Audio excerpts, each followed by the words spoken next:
Hello everyone, this is Jyoti Singh, Assistant Professor in Botany, MLV Government College Bhilwara.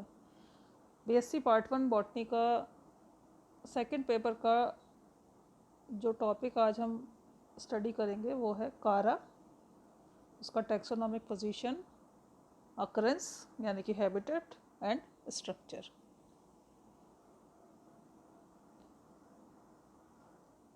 कारा का सबसे पहले हम वर्गीकृत स्थिति देखते हैं तो विभाग थैलोफाइटा, उपविभाग शैवाल, वर्ग क्लोरोफाइसी, गण कैरेल्स, कुल कैरेसी, वंश कारा। ये वर्गीकरण फ्रिश ने दिया है।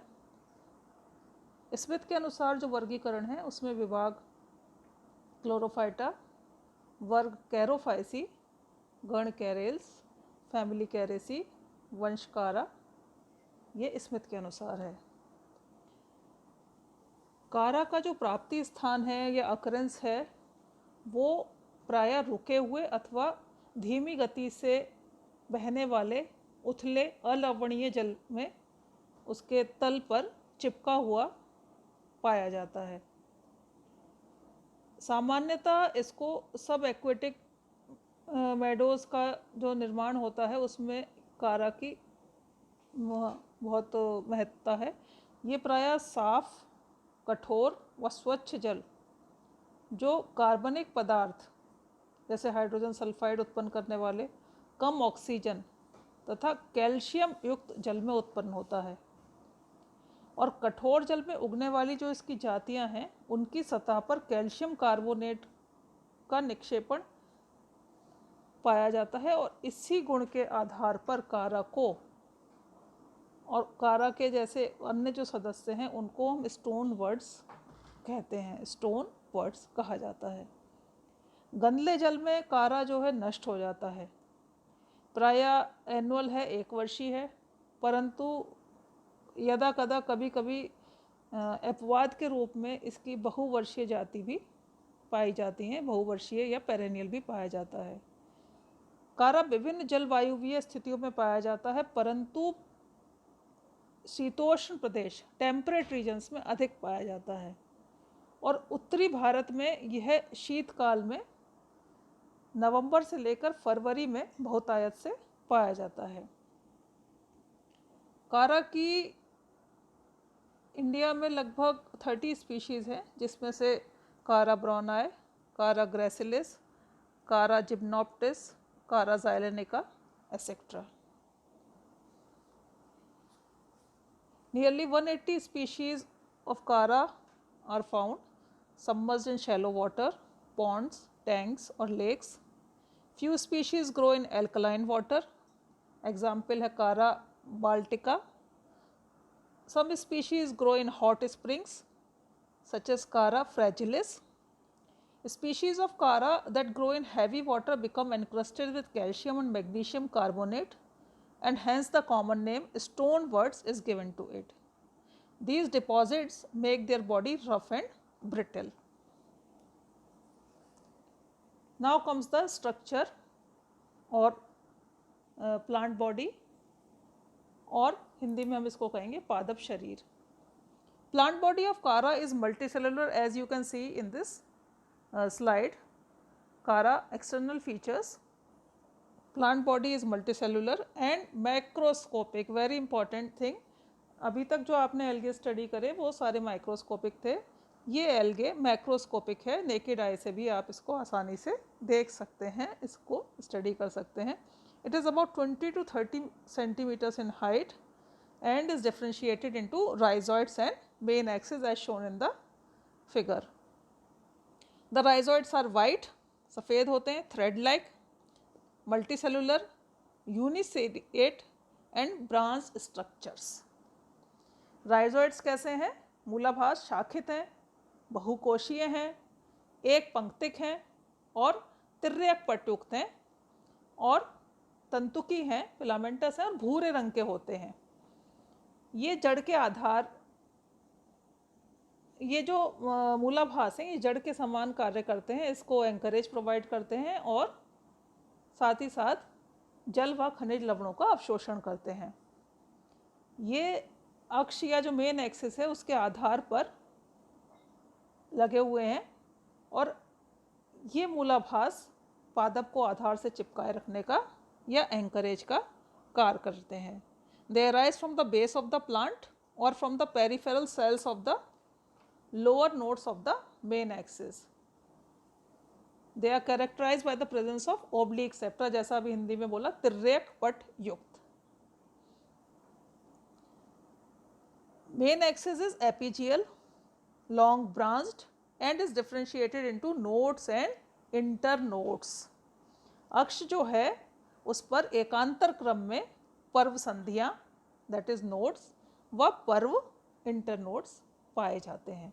पर्व एकाकी लंबी बेलनाकार कोशिका का बना होता है और अनेक जातियों में देखा गया है कि यह एक कोशिका मोटे आच्छाद्य से या कवरिंग से घिरा होता है, ढका होता है और उसे हम वलकुट कहते हैं। Main axis is epigeal, long branched and is differentiated into nodes and internodes as I told you previously. Internode is made up of two types of cells. Internode is made up of two types of cells. Its central part consists of a single elongated cell called axial cell और internodal cell. केंद्रीय भाग बना होता है एक एकल लंबी कोशिका के द्वारा जिसको हम कहते हैं एक्सियल सेल या internodal cell. The axial cell is ensheathed और corticated by layer of vertically elongated cells और इसी को हमने नाम दिया cortical sales.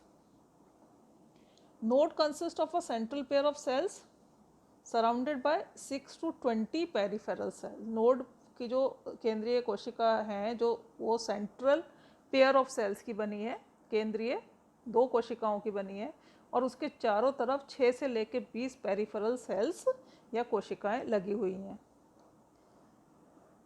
Following 3 types of appendages arise from a node. Node यानी कि पर्व संधि और पर्व संधि से 3 प्रकार की अपेंडेजेस उत्पन्न होती हैं या पाई जाती हैं पर्व पर लगी हुई। नंबर 1 है branches of limited growth, second branches of unlimited growth and third stipulodes. अब आता है ब्रांचेस ऑफ लिमिटेड ग्रोथ यानी कि सीमित वृद्धि की शाखाएं, इन्हें हम उप शाखाएं भी कह सकते हैं। They arise in walls of 6 to 16 at the nodes of the main axis and branches of unlimited growth। Branches of limited growth जो हैं वो 6 से लेकर 16 की संख्या में नोड्स पर, नोड्स जो मेन एक्सिस हैं या ब्रांचेस ऑफ अनलिमिटेड ग्रोथ हैं उन पर पाई जाती है। दे cease to grow after forming 5 to 15 nodes and internodes, hence called branches of limited growth। 5 से लेके 15 नोड्स के बाद में इनकी वृद्धि रुक जाती है, इसीलिए इनको ब्रांचेस ऑफ लिमिटेड ग्रोथ या सीमित वृद्धि की शाखाएं कहा जाता है। इनका दूसरा नाम भी है जैसा कि चित्र में लिखा हुआ है, हाथ से लिखा हुआ दिखाई दे रहा है आपको, प्राइमरी लेटरल्स और प्राइमरी लेटरल्स या इनको लीव्स भी कह सकते हैं या ब्रांचलेट्स कहते हैं। Internodes of these branches are shorter than those of the main axis. Branches of limited growth branches of limited growth की जो इंटरनोड्स हैं, जो उनके पर्व हैं, वो कैसे हैं?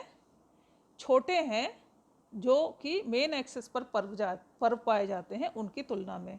Eight the nodes of these branches are present unicellular filamentous secondary laterals और स्टिप्यूलोड्स। इन ब्रांचेस की नोड्स पर क्या पाए जाते हैं? सेकेंडरी लेटरल्स, जैसा कि चित्र में नज़र आ रहा है आपको, और उनको हम एक नाम और है उनका स्टिप्यूलोड्स। और रिप्रोडक्टिव स्ट्रक्चर्स जब कारा में बनते हैं वो भी यहीं पर बनते हैं। Reproductive structures are also borne at the nodes of these branches of limited growth. अब आता है ब्रांचेस ऑफ अनलिमिटेड ग्रोथ। नाम से ही स्पष्ट हो रहा है, अनलिमिटेड ग्रोथ यानी कि असीमित वृद्धि की शाखाएं।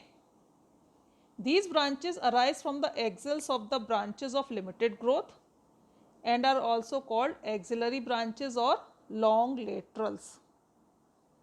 ये इनको हम लॉन्ग लेटरल्स, जैसा चित्र में आप हाथ से लिखा हुआ देख सकते हैं, इनको लॉन्ग लेटरल्स या दीर्घ पार्श्व भी कहते हैं। इनकी संरचना मुख्य अक्ष के समान ही होती है और इनकी जो उत्पत्ति है वो उपशाखाओं के कक्ष से, उपशाखाओं के एक्सिल से होती है और मुख्य अक्ष के समान ही ये निरंतर वृद्धि करते रहते हैं। They are also differentiated into nodes and internodes. इसमें भी पर्व और पर्व संधि पाए जाते हैं। And bear a whorl of primary laterals at the node. अब नोड पर क्या है? Primary laterals. प्राइमरी लेटरल्स यानी कि branches of limited growth. They grow indefinitely like the main axis. ये मुख्य अक्ष के समान ही निरंतर वृद्धि करते रहते हैं। अब आता है स्टिपुलोड्स। स्टिपुलोड्स को हम हिंदी में कहते हैं अनुपर्णक। ये छोटे होते हैं, शूलनुमा हैं, स्पाइन के जैसे एक कोशिकीय संरचनाएं हैं और जो प्रत्येक प्रकार की शाखा, मुख्य अक्ष हो, कक्षीय शाखा हो, उपशाखा हो, उनकी नीचे वाली पर्व संधियों पर पाई जाती हैं। इन्हें सेकेंडरी लेटरल्स अथवा स्टिप्यूल्स भी कहते हैं। स्टिपुलेट्स को हम सेकेंडरी लेटरल्स या स्टिप्यूल्स भी कहते हैं। इनकी उत्पत्ति जो है सीमित वृद्धि की शाखा की आधारी पर्व संधि पर एक अथवा दोनों तरफ की परिधीय कोशिकाओं से होती है और अनुपर्णकों की संख्या जो है उप शाखाओं की संख्या के बराबर अथवा दुगनी पाई जाती है। मतलब उप शाखा की संख्या के या तो बराबर होगी, equal to the number of primary laterals present at that node, or twice the number of primary laterals. If stipulodes are present in one whorl at each node, the condition is known as haplostephanous. इसका उदाहरण है कारा Brunei. और अगर ये दो walls, दो चक्रों में प्रेजेंट है, तब इसको हम बोलते हैं डिप्लोस्टेफेनस। इसका उदाहरण है कारा टोमेंटोसा, कारा बाल्टिका। एक जाति है कारा की जिसमें स्टिपुलोड्स एब्सेंट होते हैं और उस जाति का नाम है कारा फासेनाए। कारा फासेनाए, PASHANII, कारा फासेनाए। अब आप इस चित्र में भी देख सकते हैं कि इसमें एरियल एक्सिस है। ए में दिखाया है ब्रांच ऑफ लिमिटेड ग्रोथ, और ब्रांच ऑफ लिमिटेड ग्रोथ जिसको हमने बोला सीमित वृद्धि की शाखाएं, उसको हम उपशाखा भी बोलते हैं और उन पर ही हमने बताया था कि रिप्रोडक्टिव स्ट्रक्चर्स बनते हैं जो कि न्यूक्यूल और ग्लोब्यूल हैं, जैसा चित्र में नज़र आ रहा है। इसके साथ ही कारा का ये बेसिक स्ट्रक्चर है एक्सटर्नल फीचर्स का कि इसमें मेन एक्सिस है, उसको हम लॉन्ग लेटरल बोलते हैं, और जो कि उस पर पाए जाती हैं अपनी ब्रांचेस ऑफ अनलिमिटेड ग्रोथ, असीमित वृद्धि की शाखाएं। नेक्स्ट सीमित वृद्धि की शाखाएं, ब्रांचेस ऑफ लिमिटेड ग्रोथ, उनको हम बोलते हैं प्राइमरी लेटरल्स। उस पर पाए जाते हैं स्टिपुलोड्स जिनको हम बोलते हैं सेकेंडरी लेटरल्स। इसके साथ ही कारा का बेसिक एक्सटर्नल फीचर्स का ये टॉपिक कंप्लीट होता है। Thanks for your patient hearing.